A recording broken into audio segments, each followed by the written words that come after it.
Hello दोस्तों, स्वागत है आपका आपके अपने YouTube channel Hema study point में। तो दोस्तों, आज का टॉपिक रहने वाला है हमारा सामान्य हिंदी यूनिवर्सल बुक, जिसके लेखक राजपाल सिंह है। तो दोस्तों, यह इनका 5वां संस्करण है, जिसमें हिंदी से क्वेश्चन कई बार बनते हैं।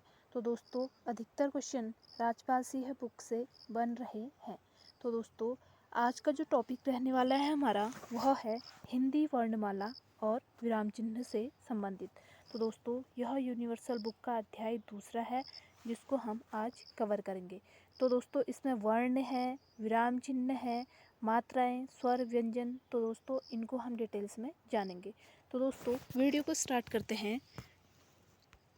सबसे पहले जानेंगे दोस्तों वर्ण के बारे में। तो दोस्तों, वर्णों के भेद। तो दोस्तों, वर्ण के भेद पूछा गया यहाँ पे। तो दोस्तों, वर्ण के जो भेद होते हैं वह होते हैं दो। पहला है स्वर, दूसरा है व्यंजन। तो दोस्तों, स्वर जो होते हैं वह भी तीन इसमें संख्या, भेद और मात्राएं दी गई हैं कि स्वर कौन कौन से होते हैं। तो दोस्तों, जो स्वरों की संख्या होती है वह 11 है और भेद इसमें 3 है और जो मात्राएं हैं वह भी 10 हैं। तो दोस्तों, इनको हम डिटेल्स में जानेंगे। तो दोस्तों, सबसे पहले स्वर के बारे में जानते हैं। पहले स्वर वर्ण के बारे में जानते हैं। तो दोस्तों, सबसे पहला है स्वरों की संख्या, जो कि 11 है। पहला है अ, आ, ई, उ, री, ए, आई, ओ, औ। तो दोस्तों, यह संख्या स्वर है। और जो स्वर वर्ण है, इसके 3 भेद है। पहला है ह्रस्व, दूसरा है दीर्घ और तीसरा है प्लुत, जो कि लंबे समय तक जिसे खींचा जा सकता है उसे प्लुत कहते हैं। दीर्घ जैसे आ, बड़ी ई, बड़ा ऊ, यह दीर्घ होते हैं। और जो ह्रस्व होते हैं, जैसे अ हो गया, छोटी ई हो गया, छोटा ऊ हो गया, यह ह्रस्व में आते हैं। और जो आगे है वह है मात्राएं।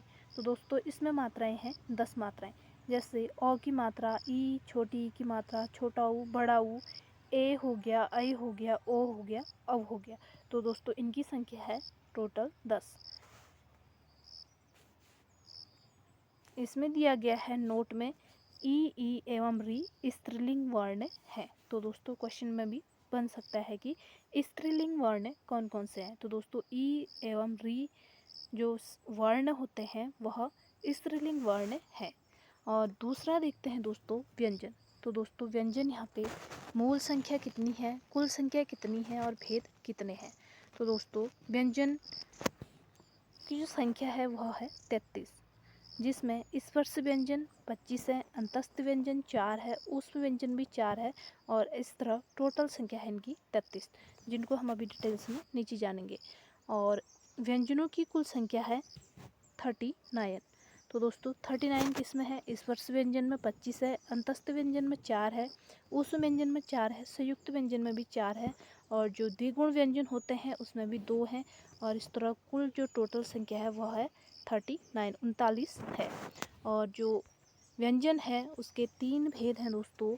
सबसे पहला है स्पर्श व्यंजन, जिनकी संख्या 25 है, अंतस्थ व्यंजन जिनकी संख्या 4 है, और ऊष्म व्यंजन जिसकी संख्या 4 है। तो दोस्तों, नीचे देखते हैं वर्णमाला, जो कि वर्णों की कुल संख्या दर्शाती है। तो दोस्तों, वर्णमाला में वर्णों की कुल संख्या 52 होती है। अब तो दोस्तों, यहाँ पे जानते हैं स्वर वर्ण, जिसे अच भी कहा जाता है, और व्यंजन जिसे हल भी कहा जाता है। तो दोस्तों, जो स्वर है वह 3 प्रकार का होता है: ह्रस्व या लघु स्वर, दीर्घ या संधि स्वर, प्लुत स्वर। तो दोस्तों, जो ह्रस्व स्वर होते हैं वह 4 होते हैं। पहला अ हो गया, दूसरा ई हो गया, और तीसरा छोटा ऊ हो गया, और री हो गया। यह ह्रस्व स्वर या ह्रस्व स्वर है। और मूल स्वर हो गए, इसमें आगे मूल स्वर भी देखते हैं दोस्तों अभी। और आगे है हमारा दीर्घ या गुरु या संधि स्वर। तो दोस्तों, इनकी संख्या है 7। तो दोस्तों, दीर्घ, गुरु या संधि स्वर है मूल स्वर, इनकी संख्या 7 है, जिसमें आ, ई, उ, ए, ऐ, ओ, औ। तो दोस्तों, इस तरह इनकी संख्या है। और जो प्लुत संख्या है उसकी संख्या केवल 1 है। आगे देखते हैं व्यंजन, जिसे हल भी कहा जाता है। तो दोस्तों, व्यंजन यहाँ पर 3 है। पहला है स्पर्श व्यंजन, जिसे वर्गीय व्यंजन या उदित व्यंजन भी कहा जाता है, इनकी टोटल संख्या है 25 और अंतस्थ व्यंजन है 4, जिसमें य, र, ल वह आते हैं। और जो तीसरा है वह है ऊष् व्यंजन, इसमें भी 4 है, जिसमें स, स और ह आते हैं। तो दोस्तों परीक्षा में इससे संबंधित क्वेश्चन पूछे जाते हैं। तो दोस्तों मोस्ट इम्पोर्टेंट चैप्टर है, तो दोस्तों ध्यान से इसको देखिए। तो दोस्तों मूल स्वर भी जो कि 2 प्रकार के होते हैं, पहला मूल दीर्घ स्वर और दूसरा है संयुक्त स्वर। तो दोस्तों मूल दीर्घ स्वर 3 होते हैं, जिसमें आ की ई हो गया और बड़ा ऊ हो गया, ये 3 मूल दीर्घ स्वर हैं। और जो संयुक्त स्वर है उनकी संख्या 4 है, जिसमें ए हो गया, ऐ हो गया, ओ हो गया और औ हो गए आते हैं। तो दोस्तों इसमें दिया गया है मूल दीर्घ स्वर को सजातीय स्वर और संयुक्त दीर्घ स्वर को विजातीय स्वर या मिश्रित स्वर भी कहा जाता है। तो दोस्तों आज का चैप्टर जो है वह महत्वपूर्ण रहने वाला है। अब इसमें हम वस्तुनिष्ठ प्रकार के क्वेश्चन देखेंगे। तो दोस्तों वीडियो को स्टार्ट करते हैं। इसमें जो सबसे पहला क्वेश्चन है उसको कब देखते हैं दोस्तों, वर्णों से संबंधित क्वेश्चन क्या क्या आते हैं। तो दोस्तों सबसे पहला क्वेश्चन है,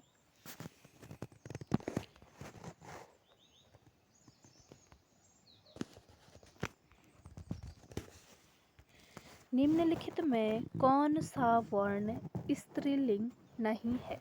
तो दोस्तों इसमें 4 ऑप्शन दिए गए हैं। ऑप्शन ए ई, ऑप्शन बी बड़ी, ऑप्शन सी री और डी है बड़ाऊ। तो दोस्तों इसमें बताना है कि स्त्रीलिंग नहीं है। तो दोस्तों बड़ाऊ जो है वह स्त्रीलिंग नहीं है। ऑप्शन नंबर डी इसका राइट आंसर हो गया दोस्तों। क्वेश्चन नंबर अगला है दोस्तों, निम्नलिखित व्यंजनों में से कौन से व्यंजन का उच्चारण तालु से होता है। तो दोस्तों यहाँ पर 4 व्यंजन दिए गए हैं, इसमें से तालु से उच्चारण कौन से वर्ण का होता है। तो दोस्तों इसका राइट आंसर हो गया छ वर्ण का उच्चारण तालु से होता है। ऑप्शन नंबर सी इसका राइट आंसर है दोस्तों। क्वेश्चन नंबर तीसरा है दोस्तों, लुंठित ध्वनि है। तो दोस्तों जो लुंठित वर्ण होता है यह भी, तो दोस्तों इसमें से बताना है कि यह कौन सा है। तो दोस्तों जो लुंठित वर्ण है वह है र। ऑप्शन नंबर डी इसका राइट आंसर है दोस्तों। क्वेश्चन नंबर चौथा है दोस्तों, ओष्ठ्य स्पर्श व्यंजन अल्प प्राण अघोष वर्ण कौन सा है। तो दोस्तों ओष्ठ व्यंजन, स्पर्श व्यंजन, अल्प प्राण, अघोष वर्ण कौन सा है। तो दोस्तों इसमें 4 क्वेश्चन एक साथ दिया गया है और 4 क्वेश्चनों का एक आंसर है। तो दोस्तों इसका राइट आंसर हो गया प वर्ण ओष्ठ भी है, स्पर्श व्यंजन भी है, अल्प प्राण भी है और अघोष वर्ण भी है।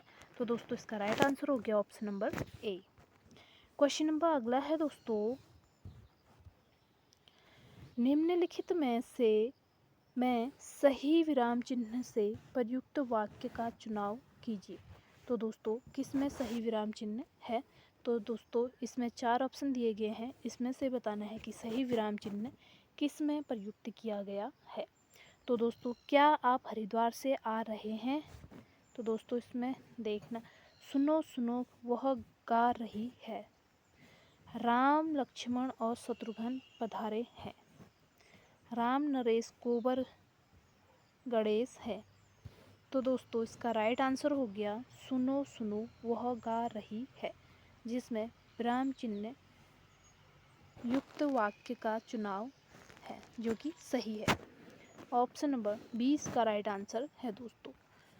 अगला क्वेश्चन है दोस्तों, किसी के द्वारा कहे गए कथन को मूल रूप से लिखने के लिए कौन सा विराम चिन्ह प्रयुक्त होता है। तो दोस्तों किसी दूसरे के द्वारा कहे गए कथन को किस विराम चिन्ह के द्वारा हम प्रस्तुत करेंगे। तो दोस्तों इसका राइट आंसर हो गया उद्धरण चिन्ह।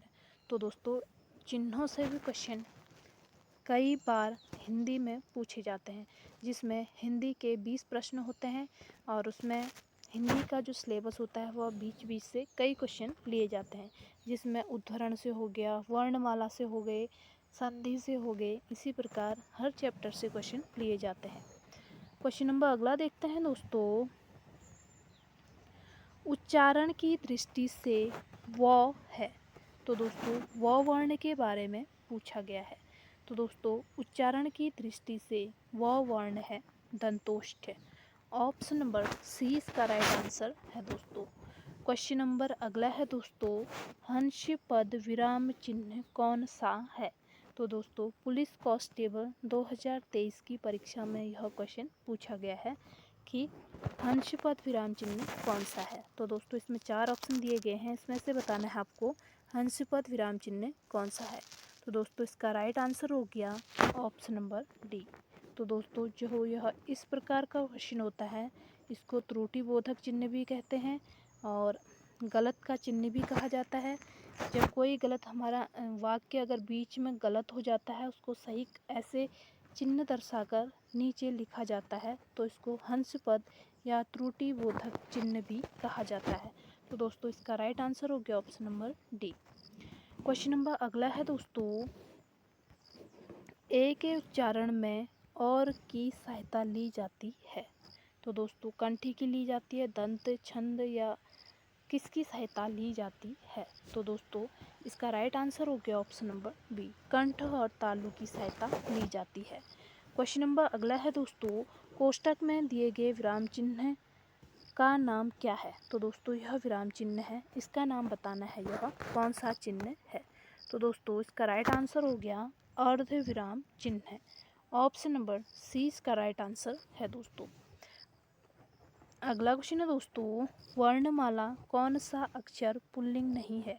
तो दोस्तों वर्णमाला में कौन सा अक्षर पुल्लिंग नहीं है? तो दोस्तों इसका राइट आंसर हो गया ई और बड़ी, जो कि पुल्लिंग नहीं है। ऑप्शन नंबर डी इसका राइट आंसर है दोस्तों। क्वेश्चन नंबर अगला है दोस्तों, जिन वर्णों का उच्चारण स्वतंत्र होता है उसे क्या कहा जाता है? तो दोस्तों जिन वर्णों का उच्चारण स्वतंत्र होता है उन्हें स्वर कहते हैं। ऑप्शन नंबर डी इसका राइट आंसर है दोस्तों। अगला क्वेश्चन है दोस्तों, द, अ, क, स और अ मिलके कौन सा शब्द बनता है? तो दोस्तों यह शब्द बनता है दक्ष। मोस्ट इम्पोर्टेंट क्वेश्चन है दोस्तों। तो दोस्तों इसका राइट आंसर हो गया ऑप्शन नंबर डी। अगला क्वेश्चन है दोस्तों, ठ वर्ण का उच्चारण स्थान है और वर्ग है। तो दोस्तों इसमें उच्चारण स्थान भी बताना है और वर्ग कौन सा है। तो दोस्तों इसका राइट आंसर हो गया ट वर्ग चौथा स्थान। ऑप्शन नंबर ए इसका राइट आंसर है दोस्तों। अगला क्वेश्चन है दोस्तों, लिपि चिन्हों के क्रमबद्ध समूह को क्या कहते हैं? तो दोस्तों जो लिपिबद्ध समूह होते हैं उनके जो क्रमबद्ध समूह होता है उनको कहा जाता है वर्णमाला। ऑप्शन नंबर 20 का राइट आंसर है दोस्तों। क्वेश्चन नंबर अगला है दोस्तों, हिंदी भाषा में ह्रस्व स्वरों की संख्या कितनी है? तो दोस्तों ह्रस्व स्वर जो कि अभी हमने डिटेल्स में देखे थे, तो दोस्तों उनकी संख्या होती है 4। ऑप्शन नंबर 20 का राइट आंसर है दोस्तों। क्वेश्चन नंबर अगला है दोस्तों, ऐसी कौन सी दो मात्राएं हैं जिनका प्रयोग तो किया जाता है किंतु उनका समावेश स्वर में नहीं किया जाता है? तो दोस्तों उनका समावेश स्वर में नहीं किया जाता है, तो वह होते हैं अंक और अह, दो शब्द। ऑप्शन नंबर सी इसका राइट आंसर है दोस्तों। क्वेश्चन नंबर अगला है दोस्तों, उच्चारण की दृष्टि से संबल संधि का कौन सा वर्गीकरण है? तो दोस्तों कौन सा वर्गीकरण है यह पूछा गया है। तो दोस्तों संपृक्त संधि ध्वनि बनती है यहाँ पे, संपृक्त ध्वनि। ऑप्शन नंबर डी इसका राइट आंसर है दोस्तों। अगला क्वेश्चन है दोस्तों, किस स्वर के उच्चारण में दीर्घ स्वर से भी अधिक समय लगता है? तो दोस्तों अधिक समय लगता है वह होते हैं प्लुत शब्द। ऑप्शन नंबर 20 इसका राइट आंसर है। तो दोस्तों जैसे हम ओम शब्द बोलते हैं किसी ओम, तो दोस्तों इसको बोलने में लंबा समय ले जाता है, जैसे ओम ऐसे। अगला क्वेश्चन है दोस्तों, वर्णमाला में स्पर्श व्यंजनों की संख्या कितनी है? तो दोस्तों स्पर्श व्यंजनों की संख्या है यहाँ पे 25। ऑप्शन नंबर सी इसका राइट आंसर है दोस्तों। क्वेश्चन नंबर अगला है दोस्तों, स्वर ए आई का उच्चारण स्थान कौन सा है? तो दोस्तों स्वर ए आई का जो उच्चारण स्थान है वह है कंठ तालव्य। ऑप्शन नंबर ए इसका राइट आंसर है दोस्तों। अगला क्वेश्चन है दोस्तों, हिंदी शब्दकोश में क के बाद कौन सा व्यंजन दिखाई देता है? तो दोस्तों क के बाद जो व्यंजन दिखाई देता है वह है छ। ऑप्शन नंबर 20 का राइट आंसर है दोस्तों। क्वेश्चन नंबर अगला है दोस्तों, भाषा की सार्थक लघुत्तम इकाई किसे माना जाता है? तो दोस्तों यह क्वेश्चन भी परीक्षा में रिपीटेड है। तो दोस्तों लघुत्तम इकाई माना जाता है शब्द को। ऑप्शन नंबर 20 का राइट आंसर है दोस्तों। अगला क्वेश्चन है दोस्तों, निम्न में दंत वर्ण कौन सा है? तो दोस्तों 4 ऑप्शन दिए गए हैं, इसमें से बताना है दंत वर्ण कौन सा है। तो दोस्तों जो स्ववर्ण है वह दंत वर्ण है। ऑप्शन नंबर 20 का राइट आंसर है दोस्तों। अगला क्वेश्चन है दोस्तों, निम्न में अनुनासिक वर्ण कौन सा है?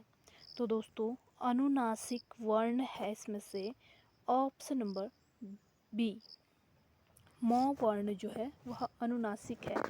मौ नौ शब्द जैसे अंतिम पंचमाक्षर का जो अंतिम वर्ण होता है वह सब अनुनासिक शब्द के अंतर्गत आते हैं। अगला क्वेश्चन है दोस्तों, निम्न में कौन सा वर्ण घोष है? तो दोस्तों 4 विकल्प दिए गए हैं, इसमें से बताना है घोष कौन सा है। तो दोस्तों इसका राइट आंसर है गौ शब्द घोष में आता है। ऑप्शन नंबर ए इसका राइट आंसर है दोस्तों। ल और स का उच्चारण किस स्थान से होता है? तो दोस्तों ल और स का जो उच्चारण होता है वह होता है दंत से। ऑप्शन नंबर सी इसका राइट आंसर है दोस्तों। क्वेश्चन नंबर अगला है दोस्तों, इनमें कौन सी देवनागरी की वर्ण ध्वनि नहीं है? तो दोस्तों 4 ऑप्शन बताए गए हैं यहाँ पे, इसमें देवनागरी की वर्ण ध्वनि नहीं है। तो दोस्तों इसका राइट आंसर हो गया ग्रीवा ध्वनि। ऑप्शन नंबर डी इसका राइट आंसर है दोस्तों।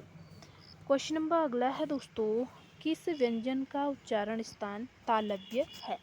तो दोस्तों इसमें भी 4 ऑप्शन दिए गए हैं, बताना है कि तालव्य दिया गया है। तो इसका राइट आंसर हो गया ऑप्शन नंबर बी, छ। क्वेश्चन नंबर अगला है दोस्तों, जिन ध्वनियों की गणना न स्वर में की जाती है न व्यंजन में, उसे क्या कहते हैं? तो दोस्तों जिन्हें स्वर नहीं और न व्यंजन माना जाता है उनको कहा जाता है अयोग वाह। ऑप्शन नंबर ए इसका राइट आंसर है दोस्तों। तो दोस्तों यहाँ पे क्वेश्चन बनता है अयोग वाह शब्द कौन कौन से हैं? अगला क्वेश्चन है दोस्तों, स्वर तंत्रियों के आधार पर व्यंजनों को कितने वर्गों में बांटा गया है? तो दोस्तों स्वर तंत्रियों के आधार पर व्यंजनों को बांटा गया है 2 आधारों पर। ऑप्शन नंबर डी इसका राइट आंसर है दोस्तों, जिसमें स्वर और व्यंजनों को कितने वर्गों में बांटा गया है? तो 2। अगला क्वेश्चन है दोस्तों, प्रत्येक शब्द की वर्तनी के सभी वर्णों को उसी क्रम में अलग अलग दिखाना क्या कहलाता है? तो दोस्तों उसे कहा जाता है वर्ण विच्छेद। ऑप्शन नंबर ए इसका राइट आंसर है दोस्तों। अगला क्वेश्चन है दोस्तों, स्वरों का उच्चारण है। तो दोस्तों इनमें से बताना है कि स्वरों का उच्चारण है बिना किसी की सहायता से होता है। जो स्वरों का उच्चारण बिना किसी की सहायता से होता है। ऑप्शन नंबर 20 का राइट आंसर है दोस्तों। क्वेश्चन नंबर 34 है हमारा, निम्न में से कौन सा शब्द स्वर का वर्गीकरण नहीं है? तो दोस्तों स्वर का जो वर्गीकरण नहीं है वह है दत्वित्व। ऑप्शन नंबर 20 का राइट आंसर है दोस्तों। तो दोस्तों दवित्व जो शब्द है वह स्वर का वर्गीकरण नहीं है। अगला क्वेश्चन है दोस्तों, निम्न में से कौन सा शब्द प्रयत्न और उच्चारण के आधार पर व्यंजन का वर्गीकरण नहीं है? तो दोस्तों इसका राइट आंसर हो गया ऑप्शन नंबर डी, सघोष। अगला क्वेश्चन है दोस्तों, जिन स्वरों के उच्चारण में 2 मात्रा का समय लगता है या ह्रस्व से 2 गुना समय लगता है उसको कहते हैं? तो दोस्तों उसको कहा जाता है गुरु स्वर। ऑप्शन नंबर डी इसका राइट आंसर है दोस्तों। क्वेश्चन नंबर अगला है दोस्तों, जिन व्यंजन ध्वनि के उच्चारण के समय स्वर तंत्री के कंपन होता है, उस उच्चारण स्थान के आधार पर ध्वनियों के वर्गीकरण में उसका क्या स्थान है। तो दोस्तों काफ़ी लंबा क्वेश्चन है, तो दोस्तों इसका राइट आंसर हो गया ऑप्शन नंबर बी, काकल्य वर्ण। तो दोस्तों काकल्य वर्ण के कौन कौन से होते हैं, इसको भी हम डिटेल्स में देखेंगे अगली वीडियो में। अगला क्वेश्चन है दोस्तों, विसर्ग का उच्चारण स्थान है। तो दोस्तों यहाँ पे दिया गया है इसका उच्चारण स्थान है। तो दोस्तों इसका राइट आंसर हो गया ऑप्शन नंबर डी, कंठ में। अगला क्वेश्चन दोस्तों, प्रत्येक वर्ग का प्रथम एवं द्वितीय वर्ण किस प्रकार के हैं। तो दोस्तों इसका राइट आंसर हो गया ऑप्शन नंबर बी, अघोष प्रकार के होते हैं। अगला क्वेश्चन है दोस्तों, निम्नलिखित में अंतस्थ व्यंजन कौन से हैं। तो दोस्तों इनमें 4 ऑप्शन दिए गए हैं, अंतस्थ व्यंजन बताना है। तो दोस्तों य, र, ल, व यह चारों अंतस्थ व्यंजन के अंतर्गत आते हैं। ऑप्शन नंबर ए इसका राइट आंसर है दोस्तों। अगला क्वेश्चन है दोस्तों, स्पर्श व्यंजन कंठ्य ध्वनि, अघोष और महाप्राण ध्वनि है। तो दोस्तों इनमें बताना है। तो दोस्तों इसका राइट आंसर हो गया ऑप्शन नंबर ए, जो कि स्पर्श व्यंजन है, कंठ्य ध्वनि भी है, अघोष भी और महाप्राण भी है। तो दोस्तों ख जो कि इन चारों का आंसर है। ऑप्शन नंबर ए इसका राइट आंसर हो गया दोस्तों। अगला क्वेश्चन है, ओष्ठ वर्ण किस विकल्प में है। तो दोस्तों ओष्ठ वर्ण होते हैं प, फ, ब, भ। तो दोस्तों ये 4 ओष्ठ वर्ण होते हैं। अगला क्वेश्चन है दोस्तों, सभी महाप्राण वर्णों वाला वर्ग है। तो दोस्तों वह वर्ग होता है ख, छ और ठ। ऑप्शन नंबर सी इसका राइट आंसर है दोस्तों। अगला क्वेश्चन है दोस्तों, जब एक ध्वनि का द्वित्व हो जाए तब वह क्या कहलाता है। तो दोस्तों जब एक ध्वनि 2 हो जाए तो वह क्या कहलाता है। तो दोस्तों उसको कहा जाता है युग्म्य ध्वनि, युग्मक ध्वनि। तो दोस्तों उसको कहा जाता है युग्मक ध्वनियाँ। युग्मक यानी कि युग्म बनाती है वो, एक ध्वनि मिलके दूसरे ध्वनि दोनों मिल जाए तो उसे युग्मक ध्वनि के नाम से जाना जाता है। ऑप्शन नंबर ए इसका राइट आंसर है दोस्तों। अगला क्वेश्चन है दोस्तों, दंतोष्ठ्य ध्वनि कौन सी है। तो दोस्तों इसमें से बताना है कि दंतोष्ठ्य ध्वनि कौन सी है।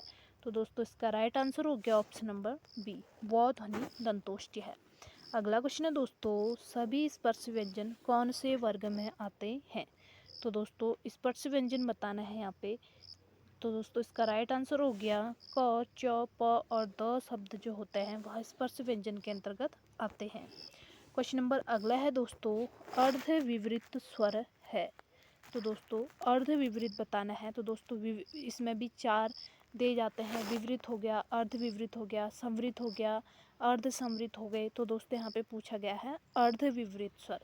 तो दोस्तों आई जो मात्रा है, आई जो वर्ण है वह अर्ध विवृत स्वर है।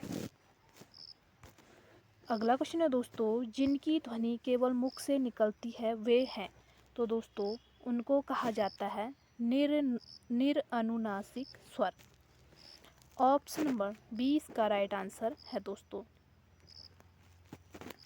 अगला क्वेश्चन है दोस्तों, अंतस्थ और ऊष्म वर्ण कितने हैं। तो दोस्तों अंतस्थ और जो ऊष्म वर्ण होते हैं उनकी संख्या होती है 8। ऑप्शन नंबर सी इसका राइट आंसर है दोस्तों। तो दोस्तों ये थे आज के मोस्ट इम्पोर्टेंट 49 क्वेश्चन, जो कि परीक्षा की दृष्टि से मोस्ट इम्पोर्टेंट है दोस्तों। तो दोस्तों वीडियो अच्छी लगे वीडियो को लाइक करें, शेयर करें और चैनल पर नए हैं तो चैनल को सब्सक्राइब करें और कमेंट बॉक्स में ज़रूर बताएं आपको वीडियो कैसी लगी। Thank you so much friends.